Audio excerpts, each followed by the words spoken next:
નમસ્કાર ખેડૂત મિત્રો, મારું નામ છે મેહુલભાઈ મંગળભાઈ દિયોરા અને શ્રી ચામુંડા ફાર્મ એન્ડ નર્સરીમાં આપનું સ્વાગત કરું છું. મિત્રો, તમે આજે જોઈ શકો છો આપણા આ જે આંબામાંથી જે આપણે કલમો બનાવે છે એના મધર બ્લોક્સ છે. એ મધર બ્લોક અને એમાં આવતી કેરી વિશે પણ આપણે આ આગળના વિડીયોમાં અને બધી આ તમને માહિતી અપડેટ કરતા રહીશું.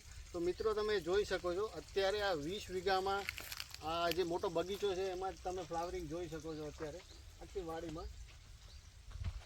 અને મિત્રો, અત્યારે જે સૌથી મોટો પ્રશ્ન આવે છે કે ભાઈ મોરમાં આવ્યા પછી પણ મોર ખરી જવો, કેરી ન લાગવી, તો એમાં ઘણા બધા કારણો હોઈ શકે છે. જેમ કે આંબામાં આવતો મધ્યો, એને આપણે તડતડિયો પણ કહી શકીએ. એમાં લીલો મધ્યો, લાલ મધ્યો પણ હોય છે. એમાં અલગ અલગ દવાઓ હોય છે.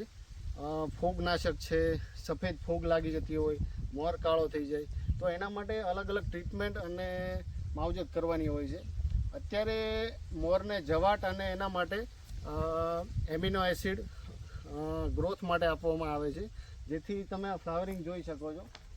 અને થોડું પાણી પણ અત્યારે 15 દિવસના અંતરે આપણે થોડું એક આંબે પાણી આપતા હોઈએ છીએ. તો મિત્રો, તમે આ જોઈ શકો છો, આ 12 વર્ષના મધર પ્લાન્ટ છે શ્રી ચામુંડા ફાર્મ એન્ડ નર્સરીમાં. ખેડૂત મિત્રો, એક સરસ મજાની માહિતી તમને આપવા માગીશ કે આ જે એક ડાળીમાં જે મોર હોય છે એમાં 3 થી 4 લાખ ફૂલ હોય છે.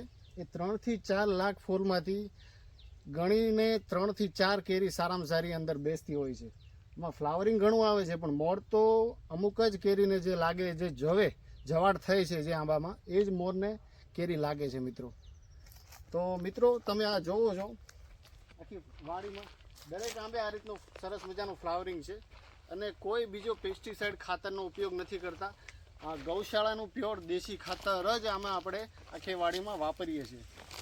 તો મિત્રો, આવી અનોખી અને બીજી માહિતી અને કંઈ પણ ખેડૂતોને મૂંઝવતા પ્રશ્નો હોય તો ચોક્કસથી આપણા ખેડૂતો મારો નંબર નોંધી લે: 8866374404 8866 37 4404.